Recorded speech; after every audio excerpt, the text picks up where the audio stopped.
إن الحمد لله نحمده ونستعينه ونستغفره ونعوذ بالله من شرور أنفسنا ومن سيئات أعمالنا من يهدي الله فلا مضل له ومن يضلل فلا هادي له وأشهد أن لا إله إلا الله وحده لا شريك له وأشهد أن محمدا عبده ورسوله أما بعد فإن أحسن الكلام كلام الله وخير الهدي هدي محمد صلى الله عليه وآله وسلم وشر الأمور محدثاتها وكل محدثة بدعة وكل بدعة ضلالة وكل ضلالة في النار.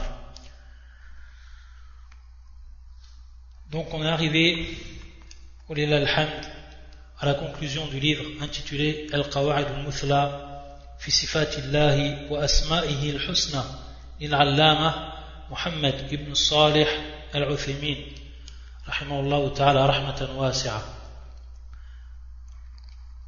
Donc on avait dit que cette conclusion du livre, que l'on appelle en arabe Al-Khatima, qui est donc la conclusion, elle est importante, car le cheikh va développer des points qui sont très intéressants à connaître, et parmi ces points, comme on l'a signalé le dernier cours, il y aura donc hukm al-mu'attil ou al-mu'awwil, c'est-à-dire le jugement et le statut de celui qui a donc interprété, qui a donc également nié les attributs d'Allah Azza wa Jal. On avait dit que cela revenait au cours qu'on avait déjà donné sur ce qu'on appelle le takfir et les règles concernant le takfir. À kulli hal, le cheikh va développer, il va nous donner des points et des règles qui sont également essentielles, en revenant bien entendu aux paroles des grands savants de l'islam.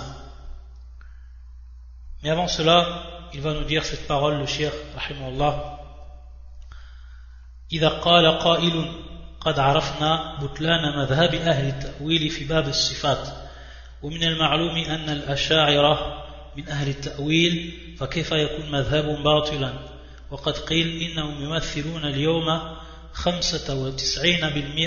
من المسلمين وكيف يكون باطلا وقدوتهم في ذلك أبو الحسن الأشعري وكيف يكون باطلا وفيهم فلان وفلان من العلماء المعروفين بالنصيحة لله ولكتابه ولرسوله ولأئمة المسلمين وعامتهم. Donc le cheikh, il va débuter sa conclusion de son livre rahimahullah par une question ici qui se pose, et même plusieurs questions, qui va concerner le madhab de ce qu'on appelle Ahl al-Ta'wil, et comment on l'a défini. Qu'est-ce que l'on voulait par ce terme ta'wil exactement ici dans ce contexte? Et le cheikh donc il nous dit que si l'on connaît, après donc qu'on a su la fausseté de ce madhab qui est le madhab des gens de l'interprétation en ce qui concerne plus précisément le chapitre des attributs dans la croyance. Et donc la question qui va venir se poser ici, si maintenant on sait que cela est batil, que ce madhab il est faux, et que l'on sait, comme il ma'loum, an al-asha'ira, donc al-asha'ira, ceux qui ont suivi, soi-disant, Abu al-Hassan al-Ash'ari. Et lorsqu'on dit soi-disant, c'est qu'ensuite on va développer pour ce qui est de cette question-là. Mais que, à la kulli hal, on appelle et que l'on connaît comme al-asha'ira, qui ont suivi Abu al-Hassan al-Ash'ari durant une de ces périodes. Car on l'a déjà vu, et le cheikh va revenir dessus, il va détailler dans son livre que Abu al-Hassan al-Ash'ari il a eu 3 périodes dans sa vie, dans son parcours, dans l'islam, plus précisément dans la croyance et dans sa vie scientifique. Il a eu 3 marahil, c'est-à-dire 3 périodes de sa vie dans cela. Il va nous dire le cheikh, en posant donc cette question qui vient d'une personne qui se demande comment peut-on dire aujourd'hui que ce madhab il est donc batil, qu'il est faux, alors que les asha'ira, qui font partie bien entendu des gens d'interprétation, ils représentent plus de 95% des musulmans.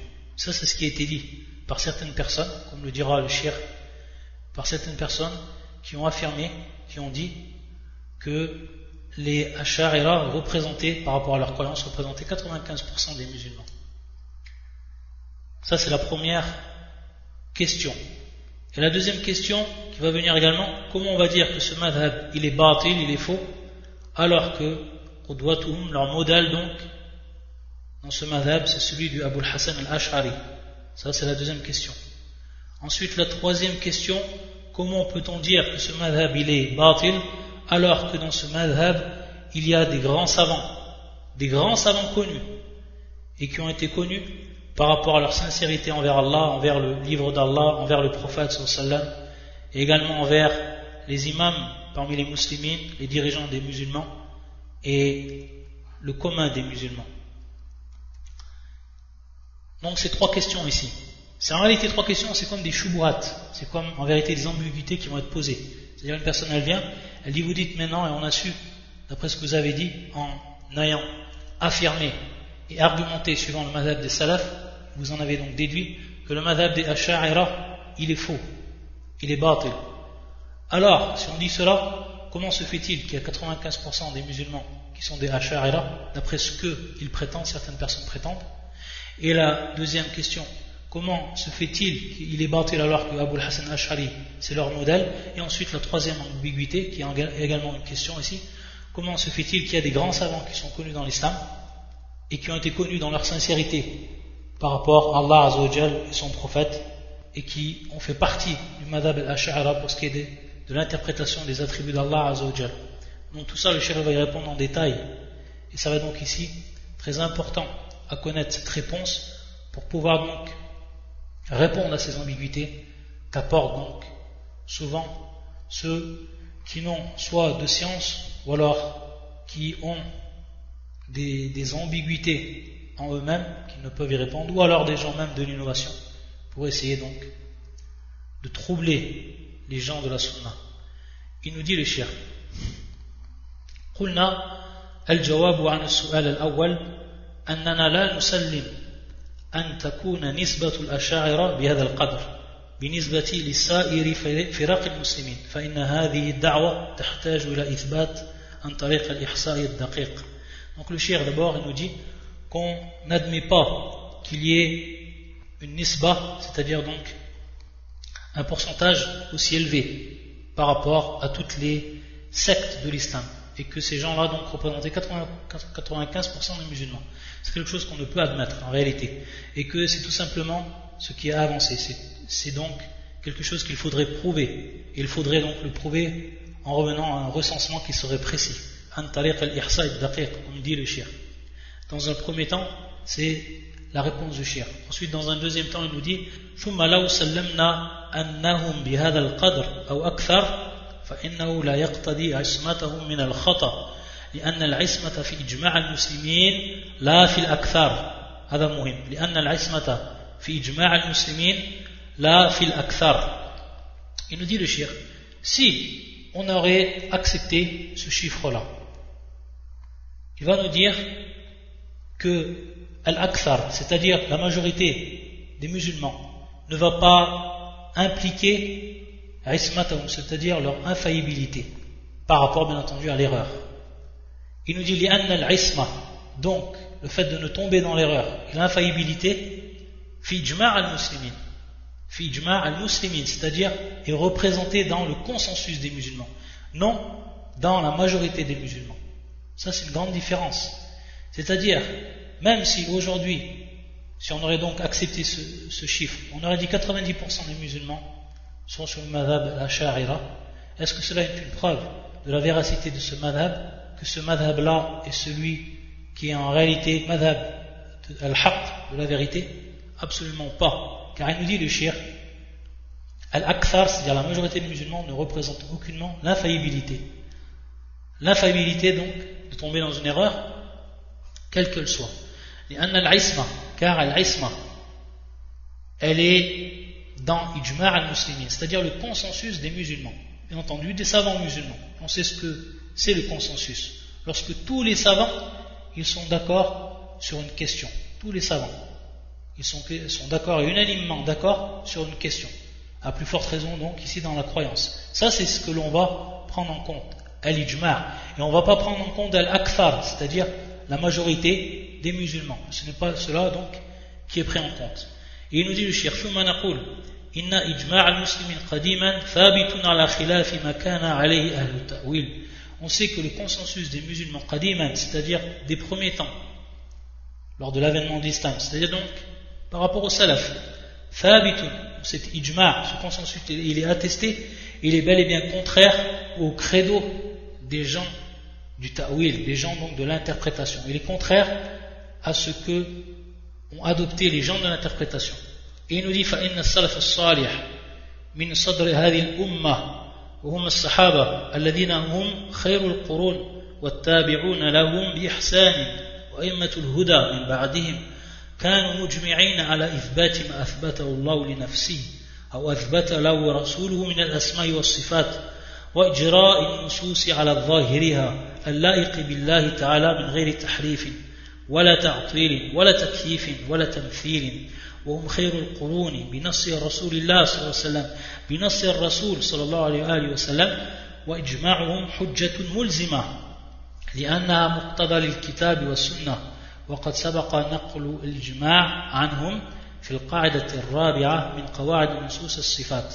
Donc le shir nous dit que pour ce qui est de ce ijma' al-muslimin, c'est donc bel et bien l'ijma' al-salaf salih, des pieux prédécesseurs qui ont été donc les premiers dans l'islam et qui sont bien entendu sahaba wattabi'una lahum bi ihsan, et ceux qui les ont donc suivis, ce qu'on appelle les tabi'un, ceux qui les ont suivis vertueusement, la meilleure façon, et également ceux qui ont suivi les tabi'un, a'immatul huda, les imams de la guidance. Il nous dit kanu mujmi'ina ala ithbati ma athbatahu Allah li nafsihi aw athbatahu lahu rasuluhu min al-asma'i was sifat. Ils étaient donc tous unis et tous unanimes pour ce qui est de cette question-là de croyance, et qui repose en réalité sur le fait qu'ils attestaient ce qu'Allah Azza wa Jalla a attesté pour lui-même, ou ce que le prophète sallallahu alayhi wa sallam, son prophète, son envoyé sallallahu alayhi wa sallam, a attesté pour lui subhanahu wa ta'ala min al-asma'i wa sifat, parmi donc les noms et les attributs, et également d'anticiper ou alors de comprendre et de prendre an-nusus, les textes suivant donc leur apparence qui est propre à Allah Azza wa Jalla, la'iqi billah min ghayri tahrif wala ta'til wala takyif wala tamthil, sans donc altérer, sans donc renier, sans donc interpréter le comment ou tenter d'expliquer le comment des attributs, wala tamthil, et sans tomber dans l'anthropomorphisme. Ça c'était le madhab des salaf comme on l'a vu durant tout le livre. Donc ça c'est l'ijma' al-muslimin, ça c'est le consensus des musulmans, c'est ce qu'on doit prendre donc en compte, non al-akthar, non donc la majorité. Et comme il nous dit le shir, nous avons donc représenté ces salafs le meilleur des qurun, le meilleur donc des siècles, d'après ce que nous a cité le prophète sallallahu alayhi wa sallam lui-même à travers plusieurs hadiths et plusieurs turuq, plusieurs voies donc, qui ont attesté cela du prophète sallallahu alayhi wa sallam. Et donc ijma'un hujjatun mulzima, donc leur consensus est une preuve, est un argument donc infaillible, est une preuve qui doit donc nous obliger à la suivre. Et il nous dit car cela c'est ce qu'implique le livre et la sunna, et comme il nous a déjà cité le shir qu'il avait rappelé cet ijma' dans la 4e règle concernant les règles des attributs d'Allah Azza wa Jal. Ça donc c'est pour la réponse par rapport à la première question. Pour ce qui est de la deuxième question, il nous dit wal jawabu an su'al al-thani. Donc la deuxième question, qui est en réalité également une ambiguïté, qui va être donc la suivante: comment peut-on dire donc que ce madhab il est batil alors que leur modèle c'est Abu al-Hasan al-Ash'ari, donc un des grands imams de l'islam, Abu al-Hasan al-Ash'ari. Donc la réponse elle va tourner autour de cette personne-là. Il va nous dire le shir anna Abu al-Hasan al-Ash'ari wa ghayruhu min a'immat al-muslimin la yad'una li anfusihim al-ismata min al-khata bal lam yanalu al-imama fi ad-din illa hina arafu qadra anfusihim wa nazaluha manzilataha وكان في قلوبهم من تعظيم الكتاب والسنة ما استحقوا به أن يكونوا أئمة قال الله تعالى وجعلنا منهم أئمة يهدون بأمرنا لما صبروا وكانوا بآياتنا يوقنون وقال عن إبراهيم إن إبراهيم كان أمة قانتة لله حنيفا ولم يكن من المشركين شاكرا لأنعمه اجتباه وهداه إلى صراط مستقيم ثم إن هؤلاء المتأخرين الذين ينتسبون إليه لم يقتدوا به الاقتداء الذي ينبغي أن يكونوا عليه وذلك أن أبا الحسن كان له مراحل ثلاثة في العقيدة. Donc le cheikh nous dit en introduction à la réponse à cette ambiguïté, il nous dit que Abu al-Hasan al-Ash'ari rahimahullah et d'autres parmi les imams aux communautés des imams pour les musulmans, eux-mêmes ils n'ont jamais prétendu qu'ils étaient infaillibles de toute erreur. Bien au contraire, nous dit le cheikh, qu'ils ont en réalité reçu cette imama, donc cette représentation dans l'islam, en étant comme des imams fid-din dans la religion, uniquement au moment où ils ont connu réellement leur niveau, arafu qadra anfusihim, qu'ils ont connu réellement leur niveau, wa nazaluha manzilataha, et qu'ils l'ont donc rangé suivant le rang respectif, c'est-à-dire donc leur niveau, ils ont su où ils se trouvaient réellement. Et qu'ils avaient donc dans leur cœur la vénération du livre d'Allah et de la sunna du prophète sallallahu, ce qui a fait donc qu'ils ont mérité qu'ils deviennent réellement des imams dans l'islam. Et il nous a cité deux versets de cheikh, et le premier qui est le suivant, qui fait surat as-sajda, et nous avons désigné parmi eux des dirigeants qui guidaient les gens, donc comme dans le verset a'immatan yahduna bi amrina lamma sabaru, et nous avons désigné parmi eux des dirigeants qui guidaient les gens par notre ordre aussi longtemps qu'ils enduraient et croyaient fermement nos versets. Également le deuxième verset qu'il a cité à propos d'Ibrahim alayhi salam, Ibrahim était un guide. Donc ici le terme umma c'est dans le sens de guide. Ibrahim était un guide parfait, il était soumis à Allah, voué exclusivement à lui, et il n'était point du nombre des associateurs. Il était reconnaissant pour ses bienfaits et Allah l'avait élu et guidé vers un droit chemin. Donc on voit ici, comme dans le premier verset qui est cité, que ceux qui ont été désignés comme étant des imams dans leur religion, qu'ils ont été reconnus comme tels par tout le monde, c'est donc qu'ils ont été réellement soumis à l'ordre d'Allah Azza wa Jal et qu'ils ont enduré. Et donc ici, qu'ils avaient la vénération du livre d'Allah Azza wa Jal, de la sunna du prophète sallallahu alayhi wa sallam, pour qu'ils reçoivent donc cette manzila et qu'ils ont connu réellement qui ils étaient. De même pour le deuxième verset qui est à propos d'Ibrahim, qui est donc était considéré comme un imam umma, c'est-à-dire un imam à lui tout seul, guidant donc une umma à lui tout seul. Pourquoi? Parce qu'il était soumis à Allah Azza wa Jal, voué exclusivement. Yani hanifa lam yakun min al-mushrikin, et qu'il reconnaissait le bienfait d'Allah Azza wa Jal sur lui, donc de cette reconnaissance, de cette patience, et qu'il a su réellement qui il était par rapport à Allah Azza wa Jal, et qu'il se soumettait donc à lui pleinement. Donc regardez, subhanallah, de par ce qu'il y a eu dans leur cœur, ces hommes-là, que ce soit les prophètes, et après eux, que ce soit al-a'imma, les imams, ils ont donc reçu cette manzila, ce rang et ce qadr dans l'islam par rapport à cela. Taïb. Et c'est vrai que la personne, subhanallah, parce qu'il dit le cheikh, illa hina arafu qadra anfusihim, la personne, parmi les asbab, c'est-à-dire parmi les causes qui vont la faire dévier totalement de l'islam, qui vont la faire dévier du bien, et qui vont la faire rentrer donc dans l'innovation et dans le chemin de l'innovation, et qui va délaisser donc la sunna, c'est la première porte que le djab il ouvre donc, et la première cause, c'est lorsqu'ils ne reconnaissent pas leur niveau, ces gens-là, lorsqu'ils se croient donc au-dessus de ce qu'ils sont. On peut voir beaucoup d'exemples pour ce qui est de cela. Des gens donc qui n'ont pas connu réellement leur niveau, le niveau qu'ils avaient, et qui se sont donc égarés, croyant qu'ils étaient bien au-dessus de ce qu'ils étaient en réalité. Riyadan billah. Et il nous dit donc le cheikh, thumma inna haula al-mutaakhirin, donc ceux qui sont venus bien après et qui ont dit suivre l'imam Abu al-Hasan al-Ash'ari rahimahullah. Il va nous dire le cheikh qu'en réalité ils ne l'ont pas suivi comme il se devait. Lam yaqtadu bi al-iqtida alladhi yanbaghi an yakunu alayhi. Et pourquoi cela? Et le cheikh donc il va détailler, comme on l'avait déjà cité auparavant durant le cours, on le détaille une nouvelle fois ici à travers donc les paroles du cheikh. Il va nous dire donc que l'imam Abu al-Hasan il a eu 3 marahil, il a eu 3 étapes dans sa vie. Al-marhalatul ula, marhalatul i'tizal. Sa première étape, c'était celle de l'irtizal. Al-i'tizal. Donc al-i'tizal que l'on sait, et qui a été madhab al-mu'tazila. Donc on appelle cela l'I'tizal, al-Mu'tazila. Il nous dit le cheikh, اعتنق مذهب المعتزلة 40 عاما يقرره ويناظر عليه ثم رجع عنه وصرح بتضليل المعتزلة وبلغ في رد عليهم. Donc durant 40 ans, Abu al-Hasan al-Ash'ari, c'était un Mu'tazili.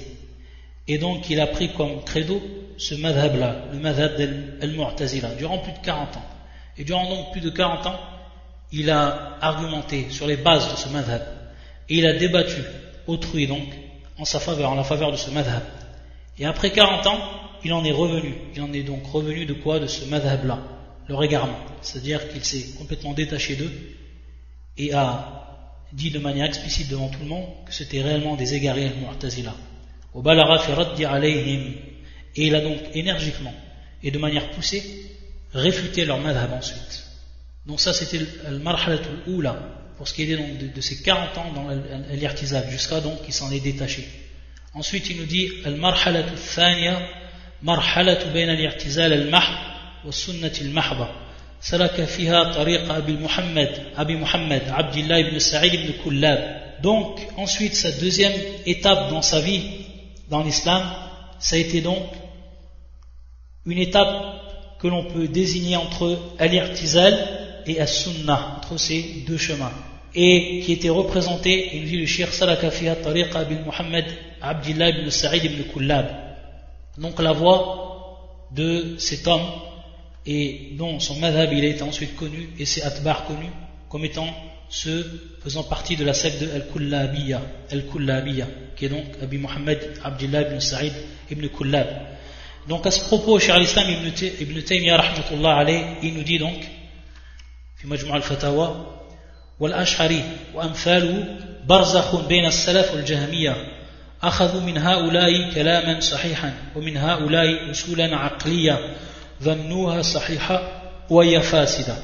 Le cheikh nous cite donc cette parole de Cheikh al-Islam ibn Taymiyyah pour nous faire comprendre quelle était à ce moment-là dans sa vie la croyance de Abu Hassan al-Ash'ari, et que l'Ash'ari en réalité ils ont été considérés comme des gens étant entre as-salaf ou al-jahmiya, et également comme nous a dit le cheikh auparavant le mu'tazila, c'est-à-dire barzakh on sait que c'est une transition, comme une transition. Lorsqu'on dit bien entendu le barzakh ou al-hayat ou al-barzakhiyya, lorsqu'on dit la vie donc que l'on traduit par barzakhiyya, c'est donc cette vie de transition qui est entre la vie du ici-bas et la vie de l'au-delà, taillib, lorsqu'on est bien entendu dans notre tombe avant que l'on soit jugé.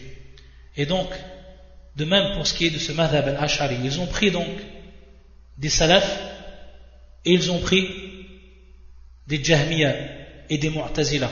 Donc ils ont pris deux et ils ont pris deux.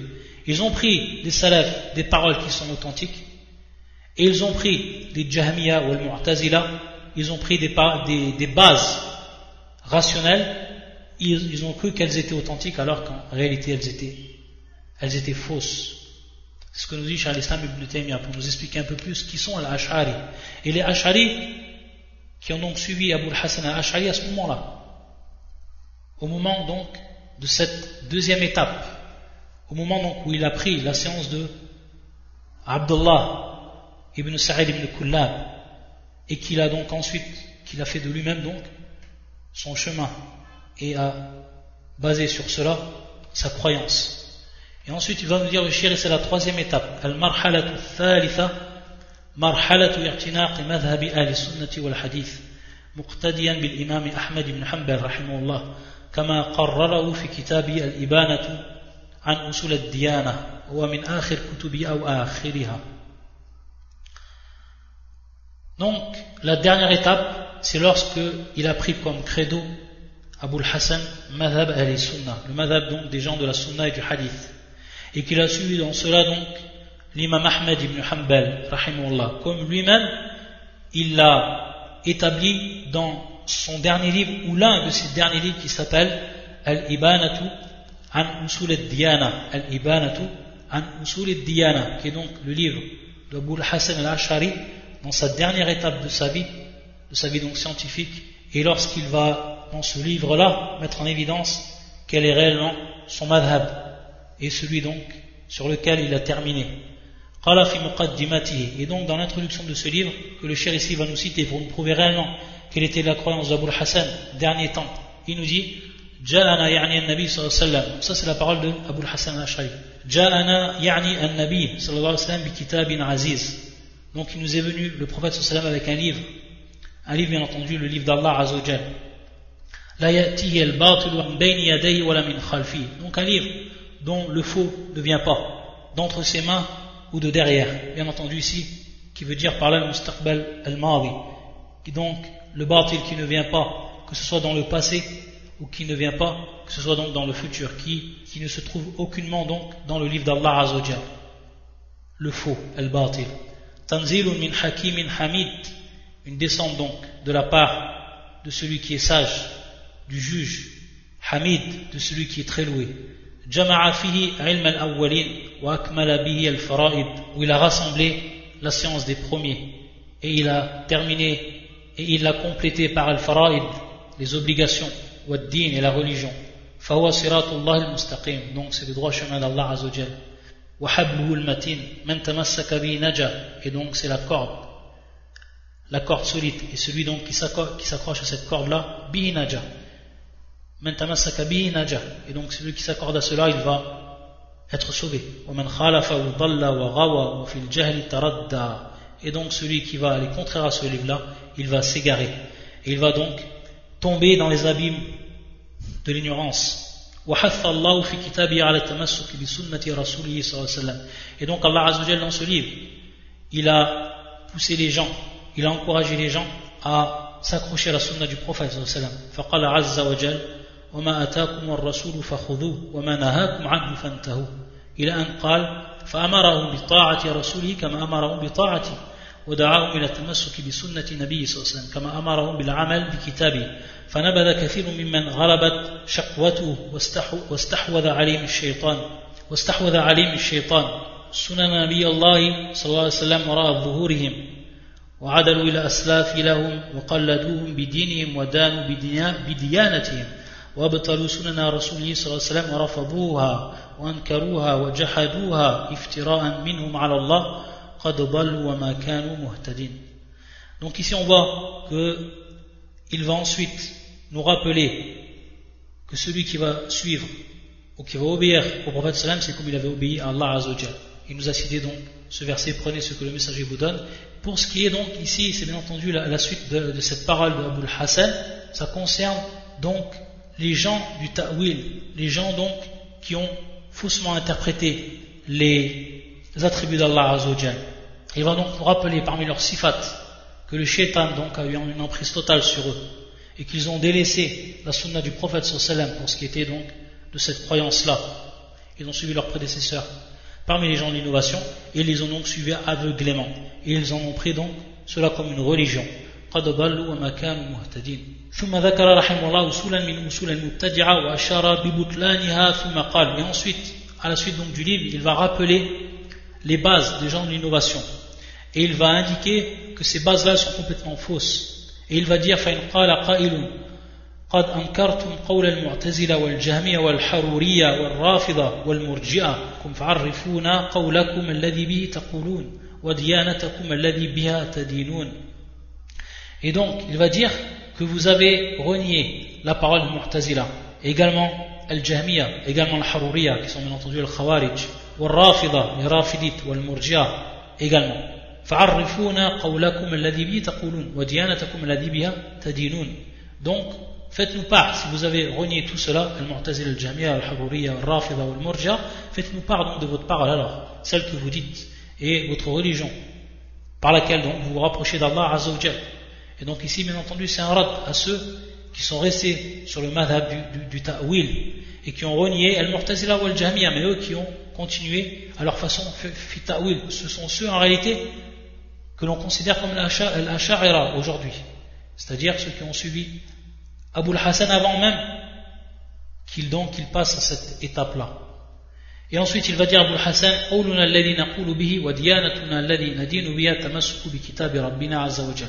Donc ici il va bien entendu il va mettre en apparence à ce moment-là Abul Hassan quelle est réellement sa croyance et sur laquelle donc il va mourir.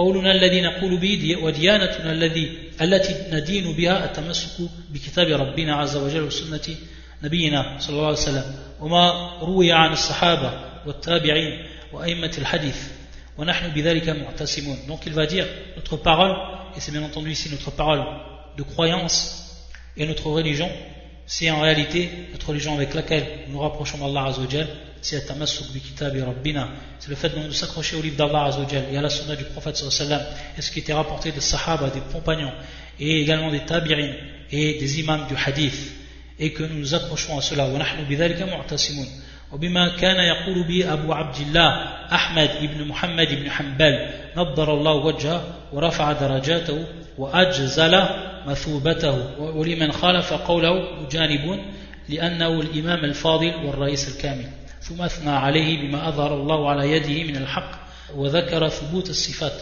ومسائل في القدر والشفاعة وبعض السمعيات وقرر ذلك بالأدلة النقلية والعقلية. Donc ensuite il va dire, après avoir donc parlé des a'immatul hadith, il va dire وبما كان يقول به أبو عبد الله, et qui est bien entendu l'imam Ahmed rahimahullah.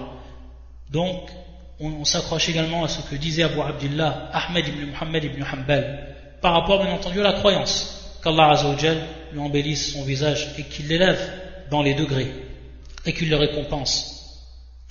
وَلِمَنْ خَالَفَ قَوْلَهُ مُجَانِبُونَ, c'est-à-dire donc ceux qui vont aller à l'encontre de sa parole dans la croyance, nous serons donc écartés d'eux, nous nous écartons d'eux. Pourquoi? Parce qu'il est l'imam al-Fadil ou al-Raïs al-Kamil. Donc ensuite toutes les thana, donc les éloges qu'il a fait de l'imam Ahmed par rapport ici bien entendu à sa croyance, ce qui nous prouve bien donc qu'Abul Hassan à ce moment-là il est revenu de ce qu'il croyait auparavant, et ça a été donc sa dernière étape. Pourquoi? Parce que dans son livre et tout ce qui a précédé, il fait un rad à ces gens-là, les gens d'interprétation.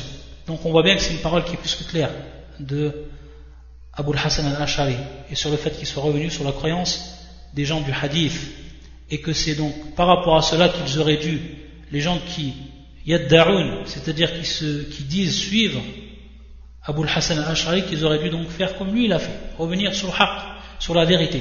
Donc lorsqu'ils disent qu'ils suivent cet imam-là, en réalité ils ont tout faux. Et donc c'est une réponse à la question qui était la suivante: pourquoi donc leur madhab il est batil alors que leur qudwa, leur modèle ici, c'est Abul Hassan al-Ash'ari. Donc on voit bien ici que c'est plus que clair qu'ils se sont trompés complètement lorsqu'ils ont avancé cette parole, le fait donc qu'ils suivaient Abul Hassan al-Ash'ari dans leur croyance jusqu'à nos jours.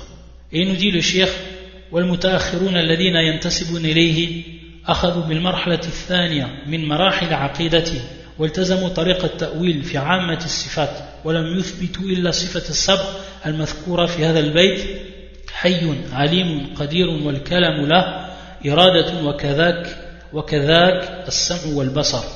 Donc ceux qui se sont affiliés à Abul Hassan al-Ash'ari parmi les mutaakhirun, ceux qui sont venus donc ensuite, après, ils ont pris de lui lorsqu'il était donc dans la deuxième étape de sa vie, comme on l'a vu. Bien entendu, l'étape de sa vie concernant sa croyance. Et qu'ils se sont donc accrochés à cette voie-là, et qui est la voie du ta'wil, la voie donc de l'interprétation pour ce qui est de l'ensemble des attributs d'Allah Azza wa Jal. Sauf que eux, al-Ash'arira, contrairement al Mu'tazila, ils ont attribué à Allah Azza wa Jal, ou ils ont attesté pour Allah Azza wa Jal 7 attributs que l'on retrouve donc dans ce vers qui est le suivant: Hayyun alimun qadirun wal kalamu lah. Hayyun, donc le vivant, donc ils attribuent à Allah Azza wa Jal, ou ils attestent la vie, l'attribut de la vie. Alimun, donc ils attribuent à Allah Azza wa Jal, ou ils attestent pour Allah Azza wa Jal la science, donc le deuxième sifat. Qadirun, ils lui attestent al-qudra, wal kalamu lahu, ils lui attestent donc al-kalam, la parole, ça en fait 4.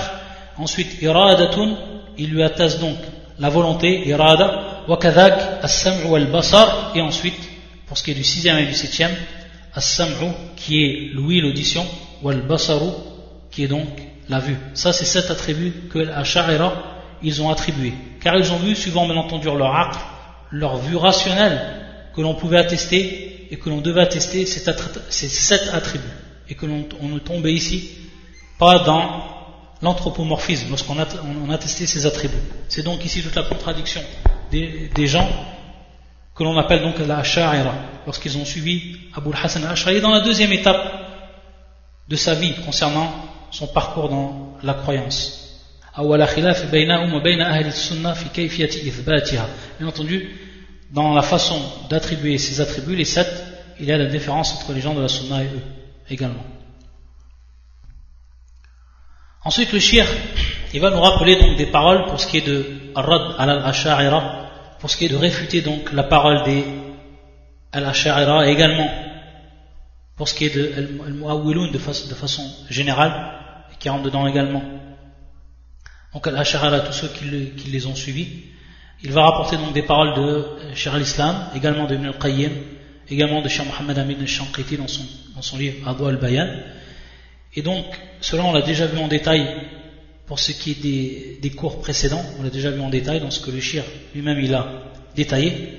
Donc on va passer cela et on va venir à la page 90 où le shir il dit Wal-Ash'ari Abu al-Hasan rahimahullah كان في آخر عمره على مذهب أهل السنة والحديث وإثبات ما أثبته الله تعالى لنفسه في كتابه أو على لسان رسوله صلى الله عليه وسلم من غير تحريف ولا تعطيل ولا تكييف ولا تمثيل ومذهب الإنسان ما قاله أخيرا إذا صرح بحسر قوله فيه كما يلحال في أبي الحسن كما يعلم من كلامه في الإبانة وعلى هذا فتمام تقليد اتباع ما كان عليه أخيرا هو التزام مذهب أهل الحديث والسنة لأنه المذهب الصحيح الواجب الاتباع الذي التزم به أبو الحسن نفسه. Donc il nous dit le cheikh ici qu'Abu al-Hasan al-Ash'ari donc à la fin de sa vie son madhab c'était le madhab de Ahl Sunnah wal Hadith Taïb, et qu'il a donc attesté ce qu'Allah Azza wa Jalla a attesté et que le prophète sallallahu alayhi wa sallam il a attesté dans le droit de son Seigneur comme attribut, sans donc tomber dans l'altération ou alors dans la négation ou alors rentrer dans le comment ou d'essayer de comprendre le comment des attributs ou alors l'anthropomorphisme. Et il nous dit donc que le madhab al-insan, réellement ce que l'on va attester pour ce qui est d'un homme, c'est ce qu'il va dire en dernier avant qu'il meure.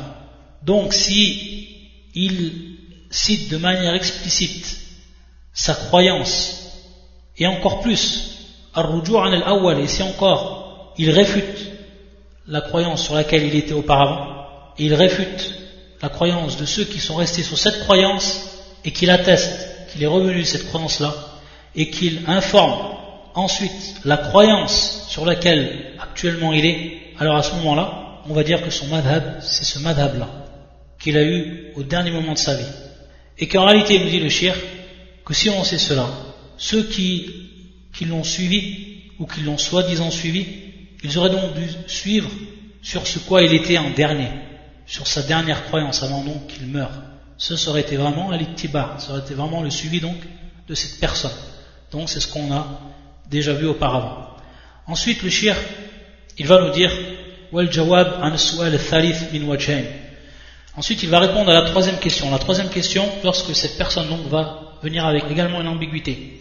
Lorsqu'il va dire comment vous pouvez dire que ce madhab, à l'exemple ici de l'Ash'a'ira, c'est un madhab qui est batil, donc qui est le madhab de al-Mu'awwila, de ceux qui ont interprété. Comment peut-on dire donc que ce madhab il est batil alors qu'il y a eu des grands savants dans l'islam qui ont été connus et qui ont été connus pour être sincères envers Allah, envers son prophète, an-nasiha, donc la sincérité ici, le conseil, la sincérité envers Allah, son prophète, l'envoyé du prophète sallallahu alayhi wa sallam.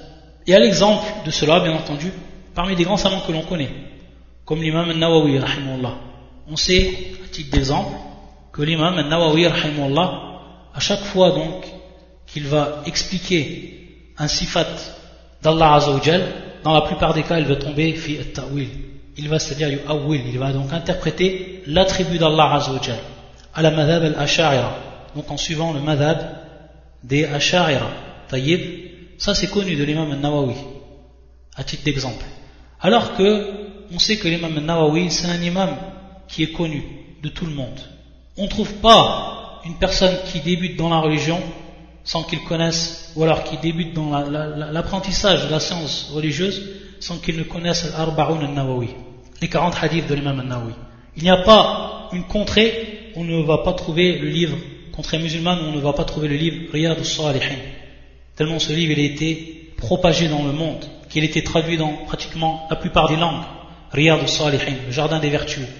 Également, des livres qui sont considérés comme des maraja, qui sont considérés comme des livres sur lesquels on va se reposer sur beaucoup de questions, c'est-à-dire des sources, comme Al-Majmou', Kadhalik, Sharh Muslim, on appelle Al-Minhaj, le meilleur des shuruh qu'il y a eu de Sahih al-Imam Muslim, c'était le Sharh de l'Imam al-Nawawi, rahimahullah. Donc on voit que tous ces livres, ils ont eu un grand impact, et qu'ils ont eu un grand succès, Qaboul, 'inda an-nas. Donc la question ici, elle va se poser, comment se fait-il donc que vous dites que ce madhab il est batil, ce madhab donc sur lequel était l'imam al-Nawawi pour ce qui est donc des attributs d'Allah Azza wa Jal, alors que c'était un grand imam. Donc le shir il va répondre à cela, al-jawab an as-su'al al-thalith min wajhayn, c'est-à-dire qu'il va répondre suivant deux aspects. Le shir il va dire al-awwal an al-haqqa la yuzanu bir-rijal wa innama yuzanu ar-rijalu bil-haqq, هذا هو الميزان الصحيح وإن كان لمقام الرجال ومراتبهم أثر في قبول أقوالهم كما نقبل خبر العدل ونتوقف في خبر الفاسق، ولكن ليس هذا هو الميزان في كل حال، فإن الإنسان بشر يفوت من كمال العلم وقوة الفهم ما يفوته، فقد يكون الرجل دينا وذا خلق ولكن يكون ناقص العلم أو ضعيف الفهم فيفوت من الصواب بقدر ما حصل له من النقص والضعف، أو يكون قد نشأ على طريق معين أو مذهب معين لا يكاد يعرف غيره فيظن أن الصواب منحصر فيه ونحو ذلك. Donc le shir va nous dire dans un premier temps, donc ça c'est le premier aspect pour ce qui est de cette réponse à cette question là, ou plutôt cette ambiguïté. Il va dire la réelle balance c'est la vérité, ou al-haq, et il nous dit al-haq la yuzanu bir-rijal, c'est-à-dire qu'on ne va pas mesurer la vérité suivant les hommes, wa innama yuzanu ar-rijal bil-haq, mais qu'en réalité on va mesurer les gens suivant la vérité. Ça c'est la véritable règle. Donc les gens, on va connaître leur statut, on va les juger suivant la vérité, mais on ne va pas prendre cette vérité suivant les gens, c'est-à-dire que ce que dira cette personne-là, ce sera automatiquement la vérité, et que donc la mesure ici elle sera faite par rapport à cet homme-là, ce sera donc lui la réelle mesure, cet homme-là. Non, al-haq, c'est al-haq la véritable mesure, c'est suivant elle que l'on balance, que l'on pèse plutôt, que l'on pèse, et donc c'est la véritable balance, c'est al-haq. Ça donc c'est la première règle. وهذا هو الميزان الصحيح, c'est la balance qui est vraiment réelle. Il nous dit, et même si وإن كان لمقام الرجال ومراتبهم أثر في قبول أقوالهم كما نقبل خبر العدل ونتوقف في خبر الفاسق, la position de la personne et le rang de la personne, elle a automatiquement un effet dans l'acceptation de leurs paroles. À titre d'exemple, lorsqu'on accepte l'information que va nous donner une personne qui est sincère, que l'on connaît pour sa sincérité, yani l'adl, et comme on va donc rejeter ou alors s'arrêter, c'est-à-dire ne pas dire que cette parole elle est vraie ou fausse, lorsqu'une personne qui est connue pour son fisq, fasiq, pour sa perversité, va nous informer d'une chose.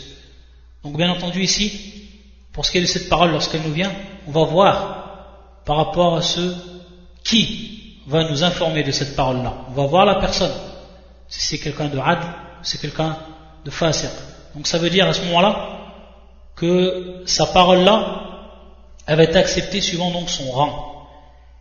Et pour ce qui est, de façon plus générale ici, ou pour ce que le shir il veut, on entend donc la parole d'un grand imam. On sait que ce shir-là, c'est un grand imam parmi les musulmans, que ce soit à notre époque ou alors avant. Et on sait donc qu'il nous a donné un avis de jurisprudence sur une question là, et qu'il a donc vu que cela était haram. Et on sait donc sa position dans l'islam. Est-ce que ça va avoir le même effet que si une personne, un simple talib al-ilm, un simple étudiant, il vient et va nous donner lui son avis par rapport à cette question-là? Les gens, ils vont tendre à accepter quelle parole parmi ces deux personnes? Bien entendu, l'imam, le grand imam qui est connu, le mufti, celui qui est connu pour sa science dans le monde entier. Taïb, on va donc accepter sa parole bien plus facilement qu'on va accepter la parole d'un autre. Donc on voit que maratib an-nas, c'est-à-dire le niveau des gens, il a automatiquement un athar, c'est-à-dire qu'il a un effet pour ce qui est de son acceptation, l'acceptation donc des paroles qui viennent d'eux, de ces gens-là. Taïb, mais comme il nous dit le shir, lakin laysa hadha wal mizan fi kulli hal, ce n'est donc pas en réalité la balance dans tous les cas. Et il se peut donc que cet imam, ce grand imam comprend les paroles, il se peut donc qu'il tombe dans l'erreur. Il se peut qu'il tombe dans l'erreur, que ce soit sur une question bien précise de religion, et qu'à ce moment-là, on n'acceptera pas sa parole. Et donc il va nous dire le shirk, car la personne, ça reste un être humain. فَإِنَّ الْإِنسَانَ بَشَرٌ. Et donc il va lui échapper certaines choses par rapport à la science et par rapport également à la force de compréhension qu'il va avoir. C'est-à-dire que c'est une personne, même s'il est donc dayyinan wa dha khuluq, qu'il a donc une religion qui est forte, qu'il pratique une religion pratique sa religion de manière forte, il a un grand comportement dans cette religion, il fait preuve de khuluq, mais qu'il a peu de science et qu'il a une compréhension qui est faible. Il va nous dire donc à ce moment-là qu'automatiquement beaucoup de choses vont lui échapper à cette personne-là, de par donc la faiblesse qu'il a par rapport à la compréhension de beaucoup de points dans la religion, taïb, ou alors le peu de science qu'il a. Également le shérif va nous donner un autre exemple, à l'exemple d'une personne qui va naître dans un endroit où il va connaître uniquement un madhab. Il se peut donc dans une contrée, une personne qui va naître dans cette contrée, le madhab qui s'y trouve, c'est le madhab par exemple des Ash'ariyah, et qu'il ne connaît que tous les livres qui sont présents, que tous les shurs qu'ils enseignent, c'est tous des Ash'ariyah. Donc automatiquement, lui, il va croire que ce madhab-là, c'est le véritable madhab. Taïb. Ou alors, on va dire, à moins de degrés, une personne qui va naître dans un endroit où uniquement est enseigné, où uniquement les gens de science prennent les fatwas suivant le madhab de l'imam Malik, titre d'exemple. Cette personne-là va donc croire que la vérité uniquement se trouve dans le madhab de l'imam Malik, concernant donc la jurisprudence. Et que si on lui fait part un jour d'un avis qui va être divergent par rapport à un avis de l'imam Malik, va lui rejeter automatiquement cette parole-là. Pourquoi ? Parce qu'il est né dans cet environnement, là où uniquement le madhab de l'imam Malik était enseigné, où les gens l'avaient pris donc comme un marja', c'est-à-dire vraiment la base même, sans même revenir en cas de divergence aux paroles du prophète sallallahu alayhi wa sallam, à titre d'exemple. Donc on va voir que cette personne-là, dans son cas, à elle a été restreinte à cela. Donc on voit qu'à ce moment-là, ce que l'on prend en considération, c'est le haqq, et ce n'est pas donc ce qu'ont dit les hommes. Taïb, naktafi biyada, et on continuera Inch'Allah pour ce qui est de cette question-là. Et le deuxième aspect, on continuera la semaine prochaine. Ensuite, le cheikh va parler donc plus précisément de ce qui est de la question du takfir, pour ceux qui sont tombés donc dans at-ta'wil ou at-ta'til. Subhanakallahumma bihamdika, ashhadu an la ilaha illa anta, astaghfiruka wa atubu ilayk.